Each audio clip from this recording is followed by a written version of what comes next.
ایک میاں بیوی کی آپس میں لڑائی ہو گئی اور لڑائی اس قدر بڑھ گئی کہ کورٹ تک جا پہنچی۔ وکیل نے دونوں کو کمرے میں بلایا اور پوچھا مسئلہ کیا ہے۔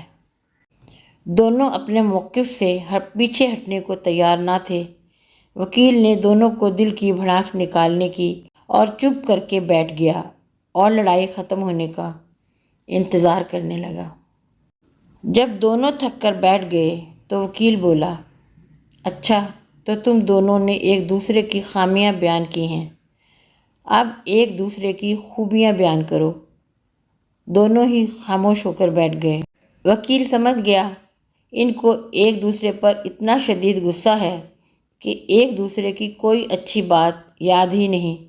اس نے ان دونوں کو ایک ایک کاغذ دیا اور بولا، دونوں ایک دوسرے کی خوبیاں اس پر لکھو۔ کافی دیر تک دونوں خاموش رہے۔ پھر خاوند کچھ لکھنے لگا تو اسے لکھتا دیکھ کر بیوی بھی تیز تیز لکھنے لگی۔ لگ رہا تھا ابھی بھی دونوں مقابلے میں کاغذ بھرنے بیٹھ گئے ہیں۔ جب لکھ لیا تو دونوں نے اپنا کاغذ وکیل کو تھما دیا۔ وکیل نے بیوی والا کاغذ شوہر کو اور شوہر والا کاغذ بیوی کو تھما دیا اور دونوں کو کہا پڑھو۔